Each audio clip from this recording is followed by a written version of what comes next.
ओम शांति। आज है 15 दिसंबर, शिव बाबा की साकार मुरली। आज बाबा कहते हैं, मीठे बच्चे, यह बना बनाया अनादि ड्रामा है। इस ड्रामा में हर एक एक्टर की एक्ट फिक्स है। मोक्ष किसी को भी नहीं मिल सकता है। प्रश्न: शिव बाबा अशरीरी है, वह शरीर में किस लिए आते हैं और कौन सा काम करते हैं, कौन सा नहीं करते? उत्तर है, बाबा कह रहे हैं, बच्चे, मैं इस शरीर में तुम्हें सिर्फ मुरली सुनाने आता हूँ। मैं मुरली सुनाने का ही काम करता हूँ। मैं खाने पीने के लिए नहीं आता हूँ। मैं आया हूँ तुम्हें राजधानी देने। बाकी स्वाद तो इनकी आत्मा लेती है। गीत है, छोड़ भी दे सिंहासन, आकाश सिंहासन। ओम शांति। बाबा कहते हैं, गीत बजाए ही वह जाते हैं जिसमें अपना ताल्लुक है। आकाश में कोई तखत नहीं है। आकाश इस पोलार को कहा जाता है। बाकी आकाश तत्व में तो तखत नहीं है। न परम पिता परमात्मा इस आकाश में तखत पर रहता है। बाप बच्चों को समझाते हैं, हम परम पिता परमात्मा और तुम बच्चे जो आत्माएं हो। क्या समझाते हैं बाबा? हम परम पिता परमात्मा और तुम बच्चे जो आत्माएं हो, दोनों इस सूर्य चांद सितारों से उस पार रहते हैं। उसको मूल वतन कहा जाता है। जैसे यहाँ आकाश में सूरज चांद सितारे हैं, वैसे हूबहू झाड़ के माफिक महातत्व में भी आत्माएं रहती हैं। कहाँ रहती हैं? महातत्व में। जैसे सितारे आकाश पर खड़े हैं, कोई चीज पर आधार नहीं है। अहम आत्माएं और परमात्मा बाप, हम सब रहने वाले महातत्व में हैं, स्टार मॉफिक ही हैं। ज्ञान सूर्य, ज्ञान चंद्रमा, ज्ञान सितारे। अब यह तो समझाया है, जब जब भीड़ पड़ती है यानी दुख होता है, तब मैं आता हूँ। पुराने को नया बनाना है जरूर। पुराने में ही भीड़ होती है। कलयुग में है दुख की भीड़, और सतयुग स्वर्ग में तो है सुख ही सुख। फिर से मुझे आकर सहज ज्ञान और सहज राजयोग सिखलाना होता है। सब बुलाते हैं कि आओ। अच्छा, कृष्ण के लिए नहीं कहते कि सिंहासन छोड़कर आओ। कृष्ण के लिए सिंहासन अक्षर बाबा कहते हैं शोभता ही नहीं है। वह तो प्रिंस था ना। सिंहासन तब कहें जबकि गद्दी मिले। हाँ, छोटे बच्चे को बाप गोद में व बाजू में बिठा सकते हैं। तो बाप समझाते हैं। क्या समझाते हैं? आत्माएं मूल वतन में स्टार मॉफिक हैं। फिर वहां से नंबरवार आती रहती हैं। दिखाते हैं ना स्टार कैसे गिरते हैं। वहां से भी आत्माएं आकर सीधा गर्भ में जाती हैं। परमधाम से आकर आत्माएं कहाँ जाती हैं? गर्भ में जाती हैं। ये अच्छी रीति नोट करो। हर एक आत्मा को सतो रजो तमो से पास करना है। जैसे पहले लक्ष्मी नारायण आएंगे तो उनको सतो रजो अवस्था से पास होते हैं। पुनर्जन्म लेते लेते फिर तमो प्रधान अवस्था को पाना ही है। हर एक का ऐसे है। बाबा कहते हैं, वापस जा नहीं सकते। इब्राहिम बौद्ध आते हैं, उनको भी सतो रजो तमो से पास करना है। पुनर्जन्म लेना पड़ता है। द्वापर में धर्म संस्थापक आते हैं, वहां से पुनर्जन्म शुरू होता है। फिर तमो प्रधान बनना है। अब उनकी सदगति कौन करे? सदगति दाता तो एक ही शिव है। कहते हैं, सबकी सदगति करने मुझे आना पड़ता है। मेरे जैसा काम और कोई कर नहीं सकता। मैं देवी देवता धर्म भी स्थापन करता हूँ। तुमको राजयोग सिखा रहा हूँ। गति और सदगति दाता तो मैं हूँ। कौन कह रहे हैं? शिव बाबा कह रहे हैं कि गति और सदगति दाता तो मैं हूँ।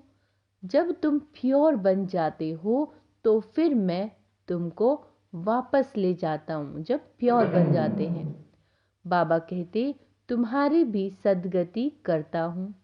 तुम्हारे साथ जो अनेक धर्म वाले हैं उन धर्म संस्थापकों सहित सबका उद्धार करता हूँ। तुमको ज्ञान से श्रृंगार कर ज्ञान से स्वर्ग के मालिक लक्ष्मी नारायण को वरने लायक बनाता हूँ, फिर तुमको वापस ले जाता हूँ। बाबा कहते सबको पहले मुक्ति धाम भेज देता हूँ। कहाँ भेज देते हैं बाबा? मुक्ति धाम। सबका सदगति दाता भी हूँ।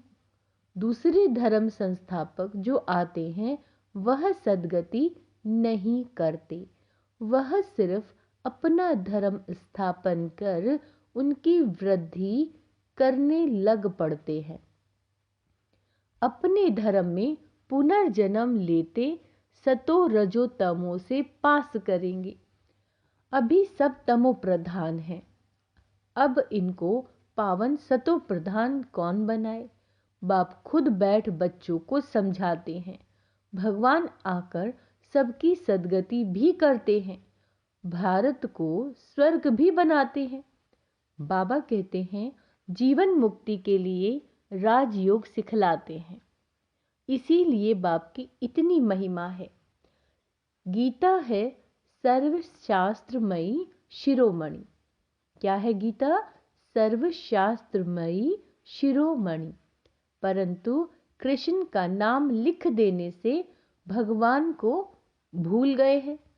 भगवान तो सबका सदगति दाता है, इसीलिए गीता सब धर्म वालों के लिए धर्म शास्त्र है, सबको इसे मानना पड़े। सदगति का शास्त्र और कोई है नहीं।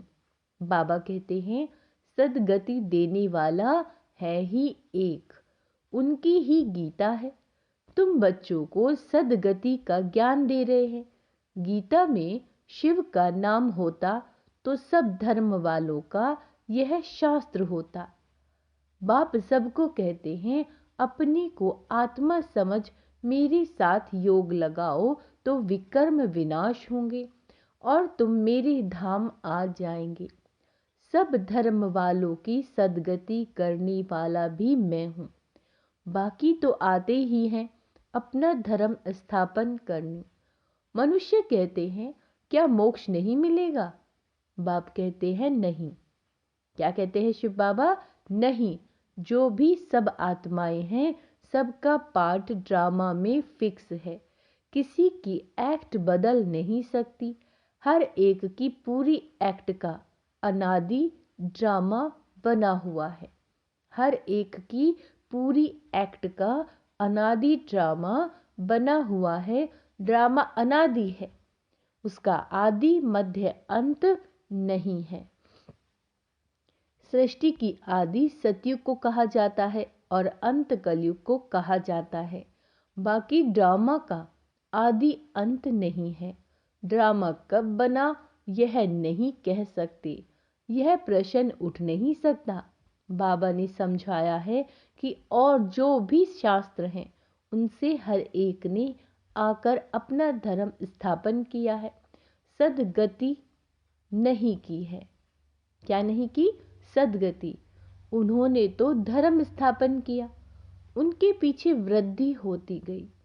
कितनी कितनी गुह्य पॉइंट्स हैं, ऐसे निबंध लिखने जैसे है। यहाँ गपोड़े की बात नहीं है, हार जीत का यह ड्रामा है। सतयुग में परमात्मा को याद करने की दरकार ही नहीं।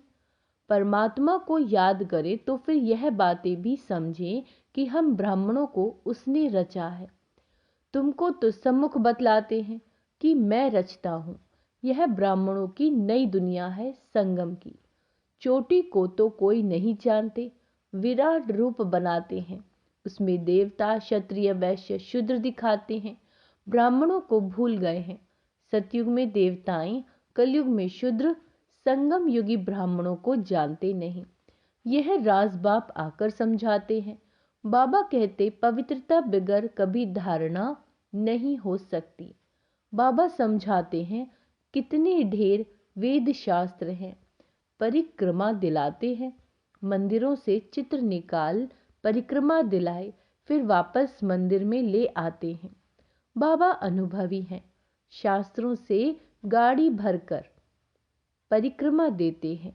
ऐसे ही फिर देवताओं के चित्र भी बाबा कहते हैं गाड़ी में रख परिक्रमा दिलाते हैं। यह सब है भक्ति मार्ग।